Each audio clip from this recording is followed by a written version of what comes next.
So here's the question for you. When an AI creates a stunning piece of art, who actually owns it? It's a massive puzzle at the heart of technology today, and believe me, the answer is anything but simple. In fact, it's forcing us to rethink what it even means to be a creator.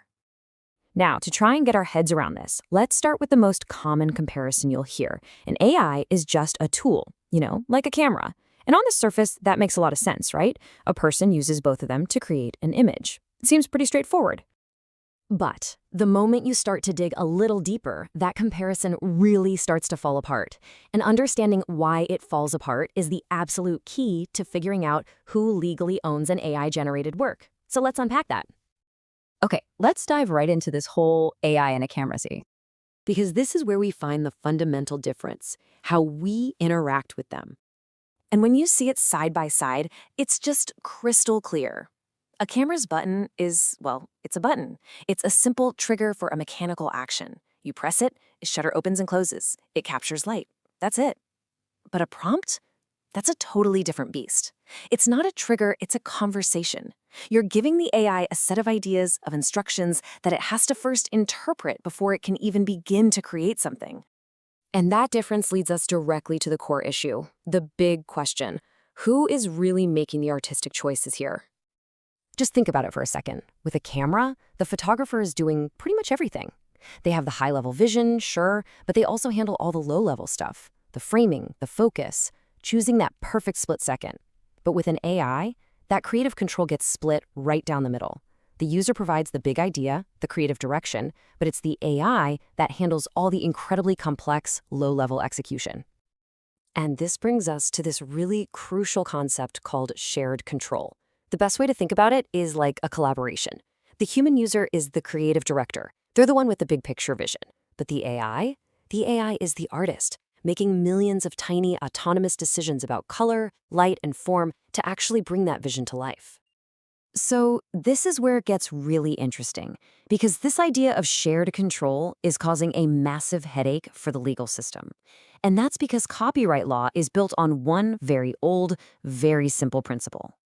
For literally centuries, the law has been clear. Copyright is there to protect works made by a human. So, what happens now when creation is a partnership between a human idea and a machine's execution? All of a sudden, that simple question, who is the author, has no easy answer at all. And you know what? We're already seeing different countries go down totally different paths. In the US, the law is looking for significant human contribution. If a court decides the AI did most of the heavy lifting, you might get no copyright at all. But then you look at the UK, and they have a different take. Over there, the author is the person who made the arrangements necessary for the work to be created. That sounds an awful lot like the person who writes the prompt, doesn't it? Okay, to really push this theory to its limits, let's run through a fascinating little thought experiment. All right, follow this chain of command. A human gives a detailed prompt to an AI. The AI then interprets that prompt and gives commands to a robot.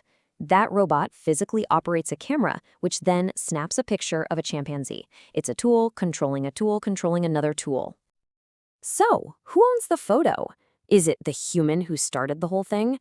The AI that made the interpretive decisions? The robot that actually clicked the shutter? Or does it belong to everyone and no one? Well, we can roll out a few of these right off the bat. The AI and the robot. They aren't legal persons, so they can't own property. And thanks to that famous monkey selfie case a few years back, we know the chimpanzee can't be the legal author either.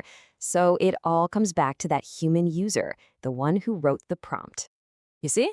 It all boils down to that one crucial element, the words that the user typed into the machine.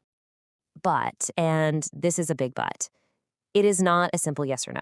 Ownership is going to depend on a bunch of factors. How specific and creative was your prompt?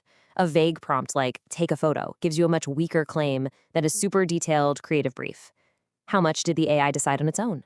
And you gotta read the fine print. What did you agree to in the platform's terms of service? And of course, it all depends on which country's laws you're playing by. Which brings us full circle, right back to where we started. And now I think the difference is obvious. A camera's button simply triggers an action. An AI prompt guides a creative process. And that little distinction, well, it's everything. And that leaves us with this one final profound question for the future. As AI becomes our paintbrush, our camera, and our collaborator, what does it actually mean to be a creator?